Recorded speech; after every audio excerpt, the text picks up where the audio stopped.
Hey everybody, Brie Bagwell with your Only Vans recap, and Nate Burnham is truly a great songwriter and human being, and I'm so glad we got to catch up. We start out by talking about my old truck and end up talking about religion and dogs and history and everything in between. We give well-deserved shout-outs to Jody Bartula of the Cody Johnson Band and James Hawk at Trinity Oaks, Guitars for Vets for giving us an amazing songwriting retreat where Nate and I also got to meet veterans who are starting to write songs and heal through songwriting. We talk about the famous Wire Road Studios in Houston, Texas, where Nate recorded his first record that I sang on more than a decade ago. I love how he revisited that record by doing a mostly live version. Check out that and his whole catalog, especially I Got Game, if you're a hunter, and be on the lookout for Rodeo and Juliet, coming soon and co-written by Nate and my best friend, Sarah Hobbs. Also, we tried some new mics out on this episode, and it's not the greatest audio, but it's fine. Also, my great-grandfather George Lynn Hatch was the one who was captured by Pancho Villa. True story. Enjoy my chat with fellow history nerd Nate Burnham.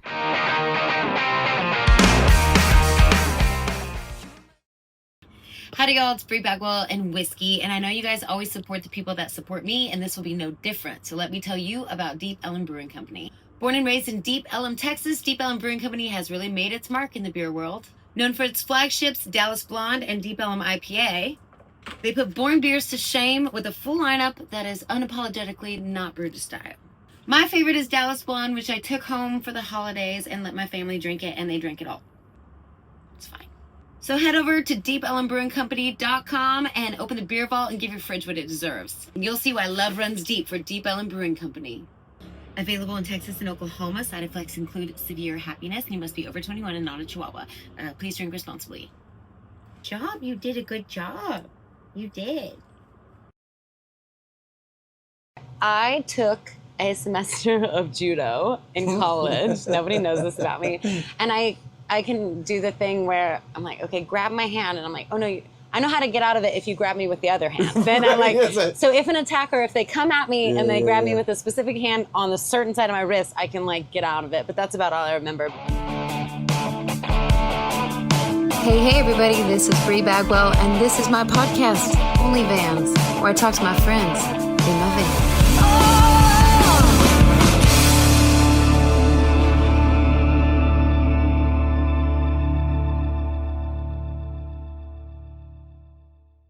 Okay, I need your opinion. We'll start the podcast on this opinion. Because you're a cool dude with cool things. Oh. The mechanic wants to lift it 4 inches. Is that going to make me look like a loser, or is that going to be like, is that a good amount of lift? That all depends on the tires. And then, I mean, the tires are going to cost, the wheels and the tires cost money. I know, but I'm not going to go crazy on the tires. And I don't want... He said I could even keep my wheels with just bigger tires. Listen. Are they going to like be outside of the... No, we're not trying to go too crazy. I wouldn't go too high if you're not going to go wide too. I see. Okay. Like, if you know, it's like you can go wide and not get a lift because even the tires are going to raise you up a little bit. Like most people get like a leveling kit on one side, you know. You don't have to actually lift the suspension on the back. You can get like a 2-inch leveling kit on the front. It makes it look lifted and you get bigger tires. And that's what most people do, but like 4 inches is quite a bit. And if you do 4 inches and you have like skinny little tires, like it's gonna look dumb.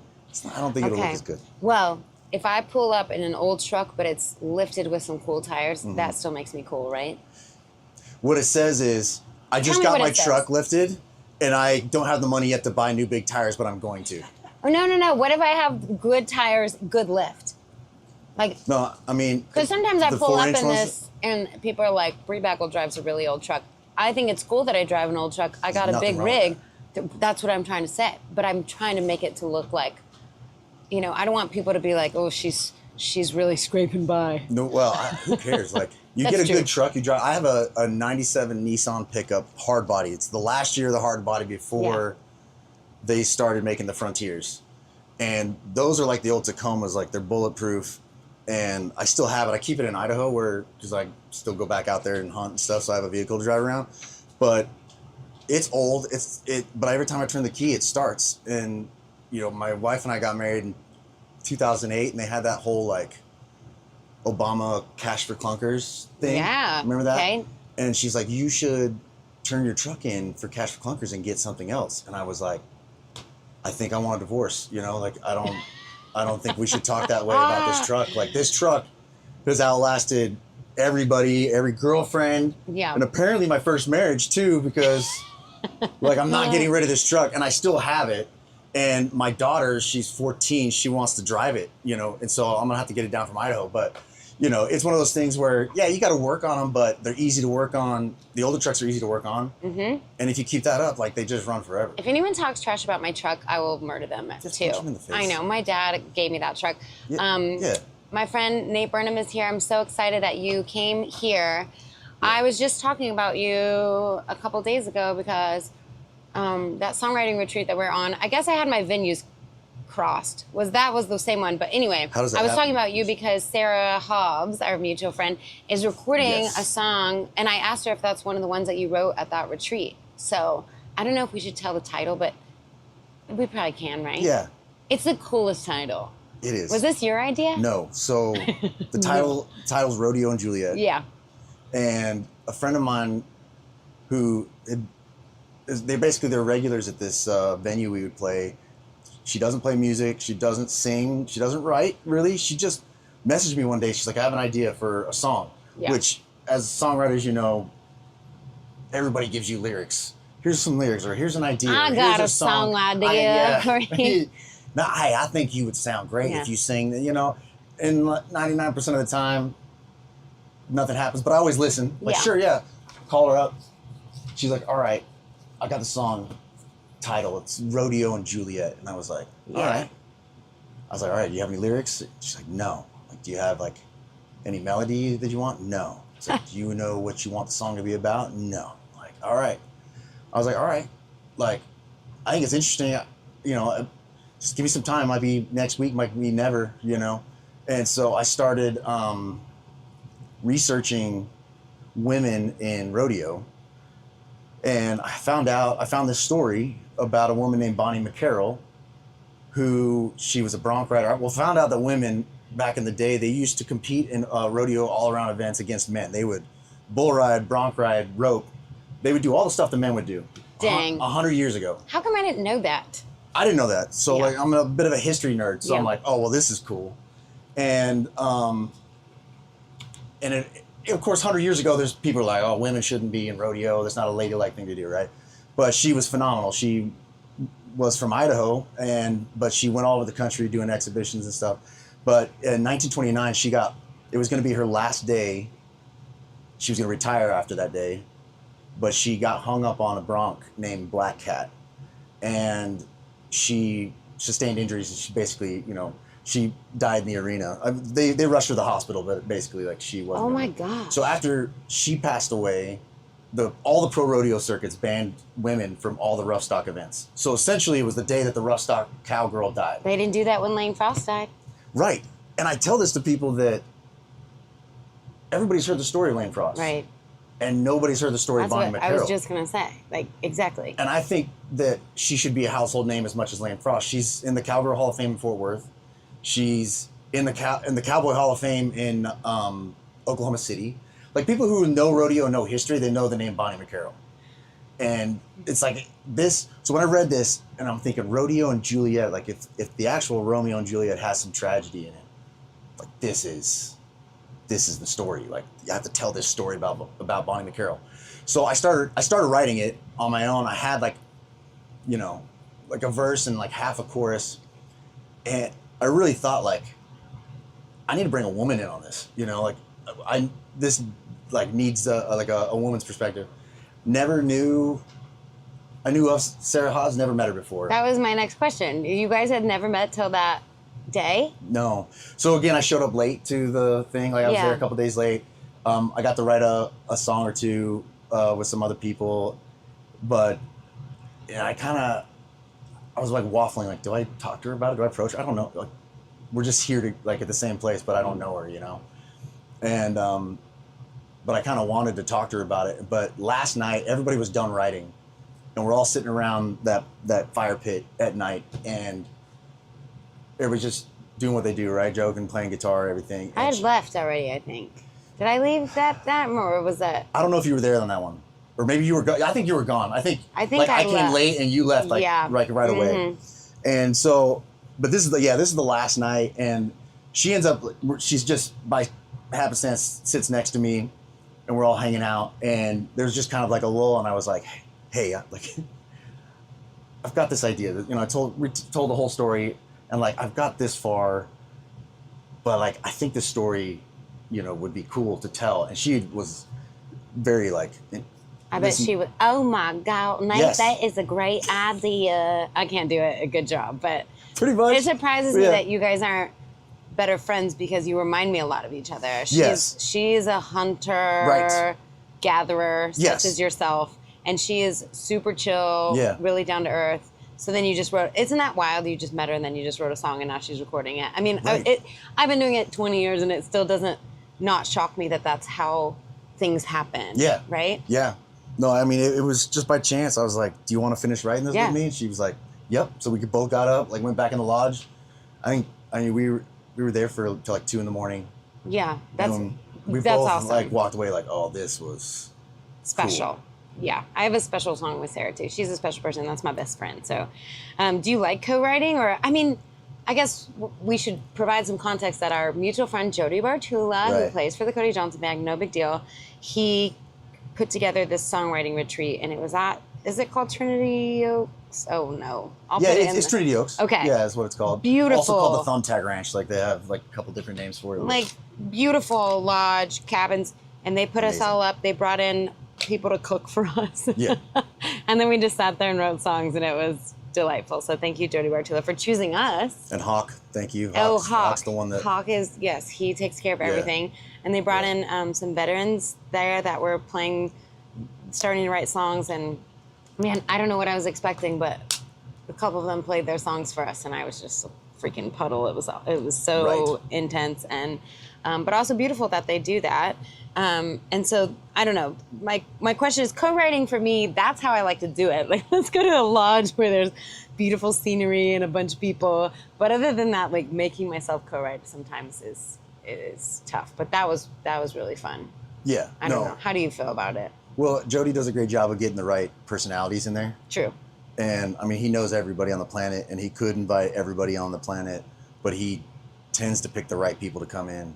The cool people like us. Right, yeah. Yeah, sorry. So if you didn't get the invite, all the rest of you. No, I mean, he meshes people really well. But yeah, and then you don't have to worry about anything but getting enough sleep and getting up and writing again, that's not a bad gig. And then the scenery and everything else it's the perfect conditions. And for me, songwriting was always just a personal thing. I was writing songs before I was playing music and open mic nights, and it was just for me. And then for a really long time, I just wrote by myself. And so when I moved to the Dallas area in 21 and started getting serious about music, this is when I started getting exposed to these co-writes. And I was honestly pretty nervous. Because you have an idea, and the last thing you want to do is somebody to come in and screw it up. I know. It's your baby. Sounds so, but that's the fear, real though. thing. Yeah. And I feel like I've had so many hooks gone wrong where you're like, oh, that wasn't, but that's okay. It's a real fear. It's not like you're scared of but you're scared of losing this thing that could be great that doesn't even exist yet. Yes. Which is weird. And so it's hard to trust somebody with that. Yeah. So, I mean, but I found overall, like, when I started doing it more, I'm like, oh, like, I'm not the only one that can write songs. Oh, like, there's people who have really great perspective on lines, and like, I don't have to do this alone. Like, so gradually you start to like give into the process and like, and I guess lose the fear of it all and everything. So do you write mostly by yourself though? Like this stuff because I write a lot by myself, and a lot of the stuff that my producer picks, I'll send her 20 songs and she'll choose 5, and she almost always picks songs that I've written by myself. Yeah. Which is wild, but I have written some of my favorite songs that I have ever written have been co-writes. So, but I just feel like your songs are so specific that you maybe write most of them by yourself, yes. Right? Okay. Yeah, most of them. Yeah. There's only like probably 3 songs that I put out that are co-writes, and some of those were, I was halfway done, right. or I needed a bridge, and I found somebody, I was like, this guy, like listening to him and listening to his music, I'm like, I think he would, so I came to them and was like, will you help me finish this? You know, and so I got to kind of pick right. some of those, you know, but you know, the whole thing with Sarah was really like, I mean, we finished that whole thing. Like we really, the meat and potatoes of that song we did together. And so, I mean, it's really like a joint effort. Oh, I love that. And so it was, I kind of had a direction on it, you know, but you know, she just came in and just added so much, perspective and detail that I wouldn't have, you know. I mean, there's a line in the bridge that's like, she wore silver, but she always looked better in gold. And she's just like, oh, it's just a woman just wants to feel, you know, she just wants to feel so pretty. She's like, she's wearing silver that day, but she looks better in gold, you know. And I'm just like, yeah, cool. Okay, you're right, yeah. You know, That's good to get a woman's perspective. You know, we work twice as hard for half the pay. No, I'm just kidding. And now we can't do rodeo stuff anymore. Yeah, that is fascinating. I'm so glad that you told me that story. I had absolutely no idea. And we did talk about Jody Bartula already, but going back, I just want to say, because he played on your first record, right? And I sang on that first record. Did. That was so long ago. Yeah. And talk about Wire Road is such an incredible studio. Oh that was your first record, right? Yeah. How'd you get so lucky to make your first record? I was like, because our paths. When I was researching you, we have kind of similar things, and our first records came out at this kind of almost the same time, and mine was recorded in a house in a bedroom. But you that's an amazing first record. How did that come about? First of all, like I left the house and I kicked myself because I still have that album in CDs that are like shrink wrapped, and I was gonna bring one and sign it, write you a note, and give it to you. And I was 2 miles from the house. I'm like, gosh dang it, I forgot it. So hold me to it. I will send it to you or whatever. We'll see. But you again. Because I figured this was going to come up. But yeah, so one of my friends in high school, his name's James Kelly. He's the one that started it. Like he's the one that owns the studio, and he started just recording out of his house. And I had a buddy of mine that I was living in Austin, and I'd started playing like open mics and a few gigs in here, but I was doing I had another job. Like I had other stuff I was really focusing on, but the opportunity came up to record music with James, and one of my buddies, his name's Clay Cuvion, kind of was like, hey, James is doing this. Like, you should talk to him. So talked to him. I started going to Austin and recording songs just out of his house in the Heights as he was building the studio. And I had a traveling job where I was gone most of the summer, like 4 or 5 months at a time I'd be gone. So I'd kind of record a bit during the fall and the winter, and then I'd be gone. And so the project, I started kind of late, well, probably somewhere in 2011, but I didn't finish it all until like late 2012. And so in that time, Wire Road was being built. So I was kind of there when they breaking ground and wiring it, got to go in, see all that stuff. And then when it was finished, he needed like a kind of a test run. Yeah. You know? And wow. I mean, I've known him since high school. It was way cool. So it was kind of like a way for him to make sure everything works. And so some of it we recorded at his house, and then there's a lot of it that we just finished at the studio. The mixing, the mastering was at the studio. And yeah, Wire Road Studios is a phenomenal facility. And you go in there now, and they've had producers with platinum records that have been working with Beyonce out of there. Yeah. They do a lot of TV stuff. I mean, every TV show that you've ever seen on Netflix has been on there. Stuff like they've had Seinfeld come in. Obviously Pat Green. There's so many people who've gone through that studio since then where I'm just like, wow, we actually got to make a record there. That was cool. That is so cool. And then I remember hearing you talk about wanting to do kind of a revisit live thing, but I love the title, Mostly Live. Yes. Because people always tell us, you guys should do a live record, you should do a live record. I was like, I hear my board tapes that we record and I'll listen back and there'll be definitely some wrong notes, but there are times where you can hear my voice gurgle because I took a big drink of beer and had to burp or something, and I'm like, there is no way I could do a live record. And then I'm always saying something dumb or forgetting words but I thought that was such a clever title. That's so fun. Well, the way it happened was we had everything set up to do it live, but something happened where we couldn't do the backup vocals at the same time. Like Jody couldn't track. I don't know if we didn't have a channel. I don't know what it was, but it was like, it just happened that we're going to have to do the backup vocals later. And I was like, all right. So it went from being live to mostly live. I was like, well, it's mostly live, I guess. And I was like, you know what? I'm actually going to put that on the record. Like, this is going to be mostly live from I think that's Studios. so smart. Well, because when people do live records, someone was doing one the other day, and I was like, how much of that is really live anyway? The musicians know, like, it's mostly live. And so I think definitely an inside joke. I don't think people that don't understand the recording process really understand the joke. You know? But I get that a bit where people like that's. We have a lot funny. of like artist listeners and musician listeners, so I think that they would appreciate that. That's awesome. Who played on that project? I brought everybody in. The same people from the first? I first? brought in Walter Cross. I brought in Huff on the keys. I brought in Kenny Jackson Jr. on the guitar. Wow. I brought in, obviously Jody was there. We had Prusky do the bass. Because Jody did most of the bass on the other one. Of course they did. And then, but... Joey Prusky is also from the Cody Johnson Band, if you don't know that. Yes. That's awesome. And then I actually had Grace Partridge. Yes, on fiddle. Come in and play the fiddle. She's incredible. Yeah. And she's so adorable. Yes. And she's so good. And then I didn't know she could also like sing too. She can do all the things. Yeah. Go look her up if you have not. Good shout out there. That's awesome. And Alan Huff, he played on a bunch of my records, and he plays in the Roger Craig Band. And then that's a dream team right there. Walter Cross also played drums on my first record. He's an incredible drummer. I think he just does studio stuff right now. Mostly, I mean, he does every once in a while step out if the pay's right or whatever. Yeah. I'm pretty sure he was in this really good cover band that I sang with one time. They're like the premier cover band. If you have $1 million for a wedding, like you hire this, and then they have a bunch of singers, and and I bombed. That was not my gig. I'm not cover band. I just wasn't.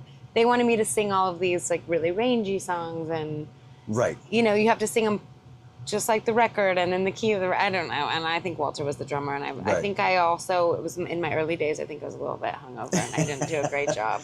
I never got hired back. That's okay. This is off topic. No, that was totally off. That was the definition of off topic. But I was listening to the Kylie Fry thing on the way down. Yeah.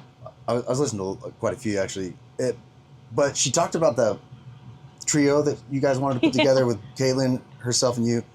And she's like, the name was like Outsiders. Did she ever remember what it was? I don't know. And I thought about texting her because it came out the other day. Outskirts. That's so good. Because you weren't born. That's just what hit me. Do you want to be in our band? No. But I just figured. What do you mean no? I mean, listen. It's 2025. You need a guy in a skirt. I'll do it. Oh, I see. But she was talking about how like you guys are from outside of Texas. Yeah. And you came into Texas. You feel like an outsider, so you're kind of like. She's like we had a band name or something, but she couldn't remember what it was. That's so good. I was like, I wonder if it's Outskirts. I wonder if it's Outskirts. So I'll text her. Yeah, see. Because and I don't know her, so I couldn't text her and ask her. No, she's the best. Yeah. Did you see her at the TC Mays? How were the TC Mays? You just got... No, it was great. Grace was up for Fiddle Player of the Year, didn't win. And then I had a bass player. Carrie Watson was up for Bass Player of the Year, didn't win. And I didn't win. You didn't? Okay. No, I did not win. The Nate Burnham Band is like 0 for 7, I think, right now on awards. What's super funny is that I have lost. We're trying so many times that like the people I've also won so many times. I'm old. Yeah. So people congratulate me all the time at the awards, like, congratulations tonight. I'm like, I didn't win. But that's so nice. But I almost never win those. I did win TC May 1 year, or a couple years. It's a great award show, of course, but it didn't make sense logistically this year for me. I couldn't make it, but hated to miss it. It's always great to just see people again. Yeah. I mean. See people you haven't seen in a while. Catch up and run, hey, and I mean, that's the awards and everything are great, but it's like it's the people, and just finally get to be somewhere to hang out, because we never get to hang out. And then I always end up partying way too hard. They're smart to have it on a Sunday where we don't have to do anything on Monday. But you still have to be a dad on Monday. You got how many babies? You got 4 babies? 4 babies. 2 boys, 2 girls? Yeah. How old are they now? 14, 12, 10, and 7. You have a teenager? Yeah, it's weird. How's that going?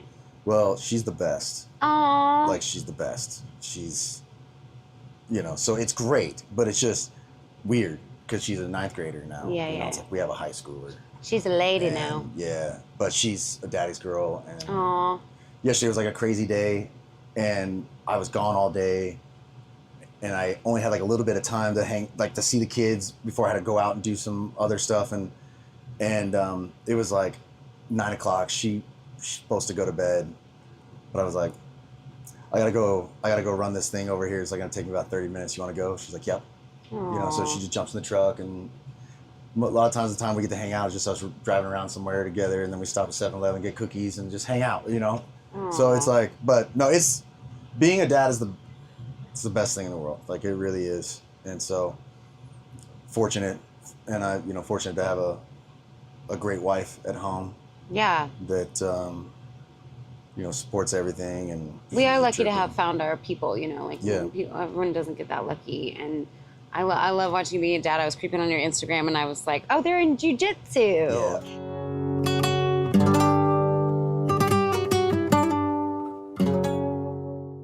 Hey, this is Bree Bagwell, and if you want to listen to this podcast early and ad-free, subscribe to my Patreon at www.patreon.com/Bree Bagwell.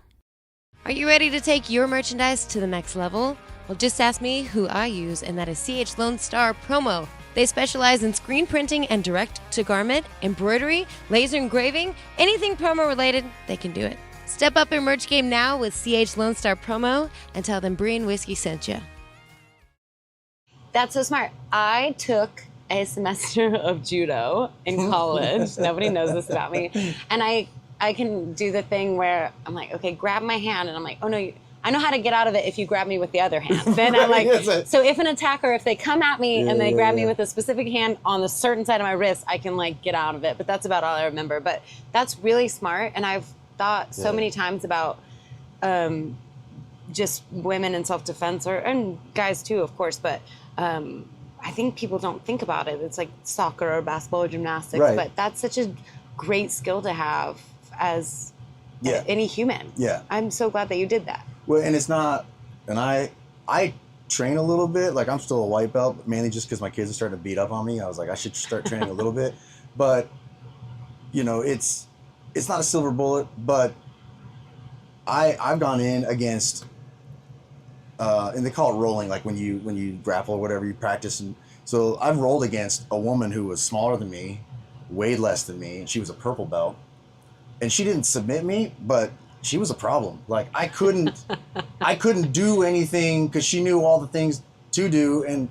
And so, and then, the Instagram post you might have seen is just my daughter going up against a taller boy, and she ends up submitting him. It's like that kind of stuff. It's like, you see the results of it, and it's not going to save her from every situation in the world, obviously, but it is comforting to know, like, she's going to be a problem for somebody, and she's still got a long way to go. But I think it's great, and the boys do it too, and they're great. It's just.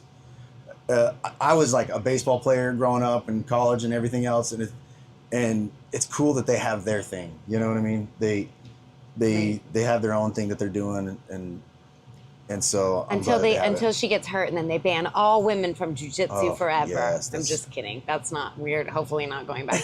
I'm gonna be mad about that for like 14 days straight. Did they ban women from pro rodeo circuits? Yeah. Well, and I have family like that are going in afar and stuff, so that's just an interesting thing. I did not know.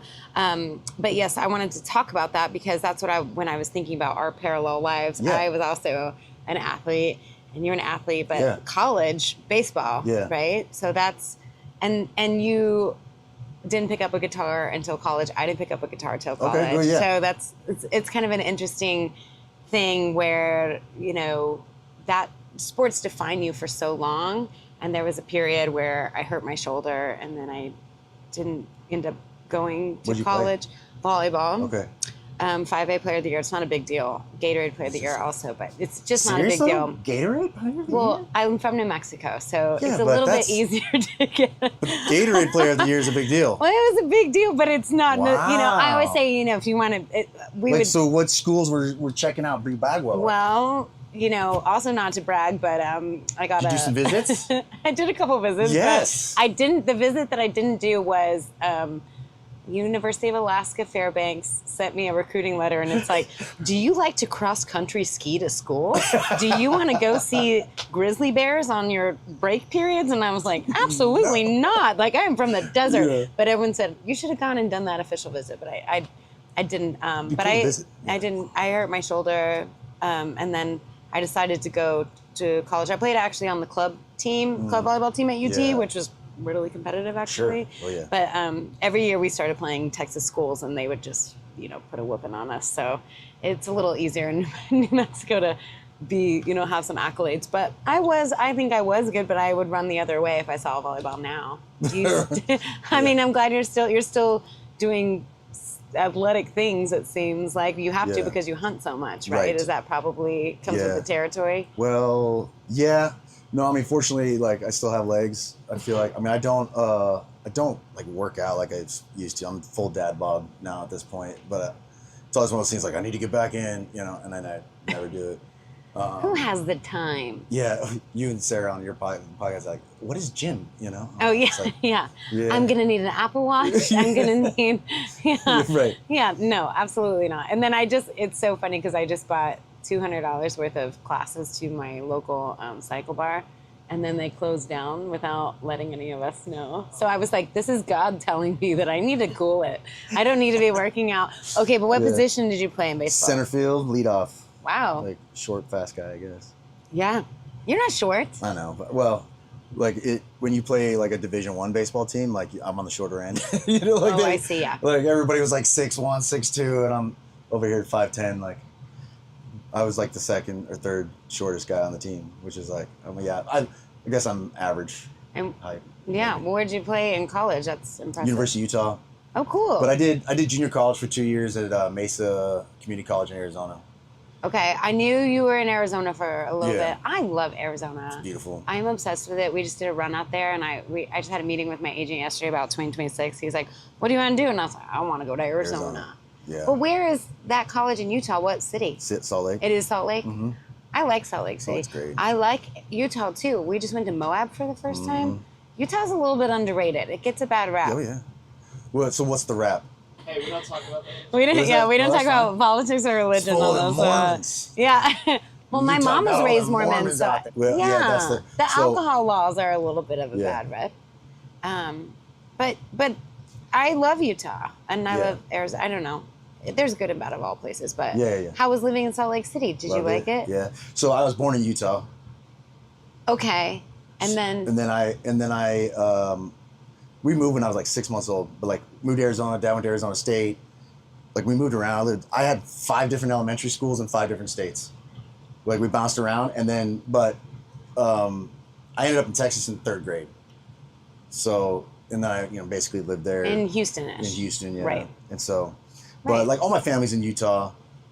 I have a lot in Arizona too, and some in Idaho. Like I joke about the Mormon stuff because I am Mormon. Okay, so, I see. Okay. I always joke about it too. Like I drive past our churches, and I'm like, "There's those Mormons." I'm just, it doesn't bother me. You're currently still Mormon? Yes. Yeah. Wow. Yeah, but. Well, I was like, "Do you want beer, Diet Coke?" I was just offering you all the crud we have. Yeah, no, I get it. So I mean, I grew up like in Texas. Like all my friends were not LDS. Like we're musicians. Like we sell beer for a living. Like or we go to venues so people can drink and listen to music. Right. There's some irony, I guess, with being a musician for me, but I don't advertise it. Most people don't know, until like they notice that I haven't had a drink ever in their, presence, or I don't smoke, or I'm not partaking in any of the other fun activities. Right. The like I say, like fun extracurricular. I know what you mean. But I think my mom talks about it a lot of. It's about taking care of your body, and it's about all of those ideals are really just about preserving your health. And now we're finding out all this stuff that's so terrible for us. As I'm drinking my fridge cigarette, my Diet Coke over here, which I've been trying to quit. This is my first one in a week. But I do love that idea, and that's honorable. And I really love that you do that, because being on the road is so hard, and if you cut out all the crap, it's probably got to be a lot easier than if you're really treating your body badly. Right. And how you're such a big hunter, but then that's the original organic. Like that's Right. not everyone's getting to, but it's like that's anyway. Yeah. Well, so, I admire that is my point. Yeah, thank you. Yeah. No, I rarely talk about it because I just for fun was like, well, what are what are the stereotypes? Because usually like I agree most of the time with like the bad rap stuff. Like I laugh, we laugh. I'm easily self-deprecating when it comes to that sort of stuff. But I was thinking more culty than Mormony. Okay. Yeah. It's not. It's fine. Yeah. No, trust me, like I've heard it all and nothing bothers me. Like it's just one of those things where most people, they don't know it about me, but it's one of those things where like if they ask, like, yeah, I'll talk about it. But it's not like, I've found that there's just great people everywhere you go. And like, that's what matters. And there's bad people everywhere you go. That's right. Even in my church, and really it's like, we live somewhere where we can afford everybody like the right to do and believe however they want. Like obviously like being friends with Jody, like Jody partakes. Right? Absolutely. But it's like, I have no problem hanging out with them and no problem, and I've been that way my whole life since high school. Just like some of my favorite people in the world, some of my closest friends are just completely opposite of me, politically, morally. Like you put it side by side. Like, why are you two friends? It's like, because they're a beautiful person, they're intelligent, and I love them. Gosh, I wish America could be like that. Or neutral, yeah. That's how it should be, really. That's what America is. Right. It's become so ugly and mean and mad, and I just can't even. That's why we were like, no politics or religion on this podcast, because it's like, oh no, we want everyone to just get along and like love each other, and I don't know. Except for the Mormons. Except for the. Just kidding, no. No, that's so funny. Well, actually, you know what? I was trying to think of who it was, but I'm just kidding. It's like my mom's great grandfather. I can't even remember. I'm gonna get this right for the recap, but was coming up from Mexico and got captured by Pancho Villa. I know. So, and are we related? No, but I know. I thought you got excited. Like you love history and you come from a very historic area, so like I was hoping we'd get to some stories. Okay, that is one. And then they moved to Mexico to practice polygamy, but then they were coming up, and then that's how they ended up in New Mexico. Whatever. Anyway, fascinating stuff. Yeah. So, that's my mom's whole history, and she gave me a giant book, like a. So she has like pioneer. Oh yeah. So okay, I do too. Yeah. Interesting. Yeah. Yeah. Do you have the story? Well, Were your ancestors captured by Pancho Villa or just no? Okay. But mine were in Nauvoo, like, and they crossed the plains. So like my great grandfather died, in Nauvoo. So the mom sent two of the boys with one of the handcart companies, and her and the daughter stayed behind. And my great grandfather was like 10 years old, and he walked across the plains. That's insane. Yeah, and his job was to tend the cattle with his 12-year-old brother, and they couldn't swim. So like when they would cross rivers, he would hold on to a cow tail, and he would swim across. I mean, and they walked the whole way from there to the to Salt Lake. And I mean, it's like there's whole crazy stuff. Like, I mean, I could talk for another hour on just those stories, but just cool stuff like that where it's like, Can you imagine? No. Being 10 and just being like, well, get across that river. You're like, I'm gonna hold on to it. And even just now, I can't even walk barefoot. I was trying to walk barefoot across my nicely graveled thing, and I was like, ow, nope, can't try do Nebraska. Right. Try Wyoming. Or exactly, you don't know where and how are they navigating and how, I mean, I was just in the Dakotas. We just did North Dakota, South Dakota, and I was reading, listening to a Crazy Horse, The Killing of Crazy Horse by Bill O'Reilly, because I love those books. And how anybody survived and got us to where we are today, so we could go play music and sell beer and be idiots. That's why we're trying to do some things here, like document our friends, promote our friends, because what else are we doing? We're not crossing the plains. No, we're not. And holding on to a bull's tail. Anyway, that is fascinating. Yeah. We've already flown by, so I just want to, we should talk about, I don't know when this is going to be out. Is this going to be out soon? January? Because you're going to play Rhinestone Saloon coming up, but this will already be out. December 4th. What's your plan for next year, and what's your 2026 looking like? That song with Sarah Hobbs should be like finally coming out. Cool. You know, she had the idea of. I guess I should just finish a sentence. No. Oh my gosh. I'm famous. Oh, I just did it again. 3 times in a row. Sometimes I'm listening to myself talk. I'm like, girl, you got to get to the end of the sentence. Right. But you're doing way better than me. Okay, so, or I'm rubbing off on you. Yeah, sorry. No, but I've recorded it with Jody already, and I've been kind of waiting for her to do her backup vocals. And then she had the idea that she wants to cut it and then maybe have me do the backup vocals, and we're release it at the same time. Okay, that's awesome. And I'm like, that is awesome. So hopefully next year we actually have that done, and we're promoting it and putting it out. Like that's kind of the next thing, I hope. I've got a song called Bird Dogs Fly that's about one of my hunt dogs that passed away that should be coming out. Oh no. Oh yeah, but it's a happy song, so it's not what you think. So is mine, and I still cry. Yeah, it's rough. Oh my gosh. Yeah, I can't.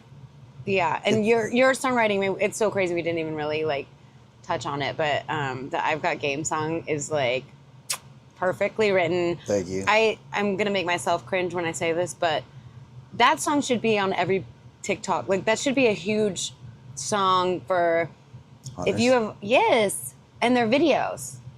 And I have some hunter friends I'm going to send it to. Please do. Not that, that'll make us $1 million, but everything helps. But that is I'll so take the well written. extra Did you 7 you wrote cents, that by yourself? Yeah.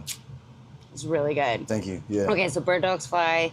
And you're just doing some singles and stuff? Like. But yeah, I have all these Western songs that I've written that, stories and ballads that it's like never had a home. Yeah.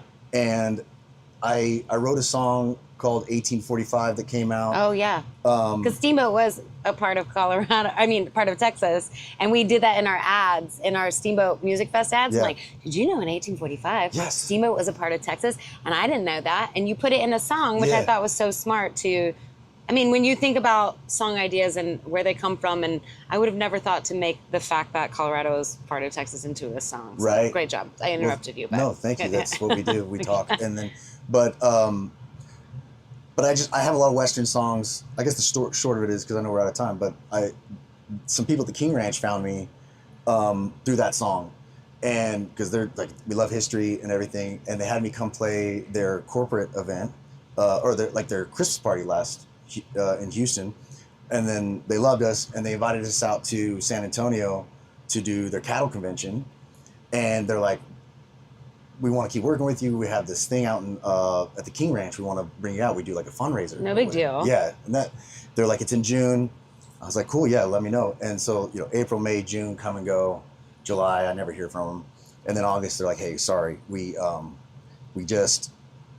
up spending our budget on somebody else. They usually have like a lot of artists come down, but we just had one, just some guy named George Strait. I knew it. And I was like, so you're saying he'll take the budget? I got fired for George Strait? She's like, yeah. And I was like, that's freaking awesome. Like I got fired for George Strait. Yeah. Hey, everybody, hey, babe, guys, I got fired for George Strait. I was the second choice. Oh, yeah? Like, that's a big... No, you. Oh, yeah, I see. Okay. Yeah. I thought maybe you were going to be there, too. I moved you to third. Right. Hey, I take that, too. Not to bust your bubble. But I was like, the story of getting fired for George Strait is even better than actually getting to play. Like, I still want to play the King Ranch, but, like, that's even better. So it was a gift. But no, all this, like, I had these Western stories and songs that, because of 1845, like, I'm finally going to put them out in like a small collection called 1845. Very cool. And it's going to have stories about Texas and Arizona and awesome. The West. And I wanted to talk to you so much about the West, we never got to it. I know. But, we'll have to have a part 2. Okay. But maybe you can write a song about my great-great-great-grandfather getting captured by Pancho Villa. That's right. No, that's exactly right. Well, you're just so good at it. And then I was just going to make you do it and then jump on it last minute. Deal. No, we should definitely do that together. No, I'd love that stuff. Okay. Like Jody and I are kind of on this kick. Like just spaghetti Western sounding, just totally storytelling. I have a song about Billy the Kid coming out next year. That's, spaghetti Western ooze at the beginning. And what? Is he really in there, though? I don't know. I mean, I think so, but... We're gonna have to do a part 2, or maybe next time you come down, we can just actually try to write a song, and then we can just talk about how much we love the West. Yeah. And you're just such a good songwriter, and your band is so good, and you're such a great singer, and you're a great person and great dad. And I'm glad we finally made this work. And thanks for coming down. Thank you for having me. Like from Wire Road till now, like I've got to watch you build this career and become this household name, and it's been so cool to watch that. You know, like a lot of friends back then, just building careers. You know, obviously you and Jody have done pretty well for yourself. Well, you had to take a minute to start a company. Yeah. And that was so smart, though. I mean, Paul and I talk about that all the time. If we just took a couple years off to like build a company, because it's like if you show up on time and you do a great job and you build it, then you can sell it and then you can chase your dreams. And that's like you did that so perfectly that we're a little bit jealous of you. We mostly love you, but then we're a tiny bit jealous. But then now you get to come back with peace of mind and kind of just do it. At least that's what it seems, instead of like, you know. Well, a couple years turns into like 7, 8, or 9. Well, right. But yeah. No, that's it's right. And then twice as longer and twice as hard than you think. Not saying it was easy to do that for sure, but it is. You know, we think about it all the time, and it would just be really nice to not have to have a double musician income household that could come and go at any minute. It's insanity. Right. But people should check out your website. You have great merch. I got some today. Yeah. I love this logo. This is like the coolest logo. That's a great job. And check out your band and all your stuff, and I appreciate it. And sorry I made you talk religion on here. No, it's great. I love it. No, it does not bother me at all. Edit it out. No, don't edit it out. Okay, good. Perfect. Thank you so much.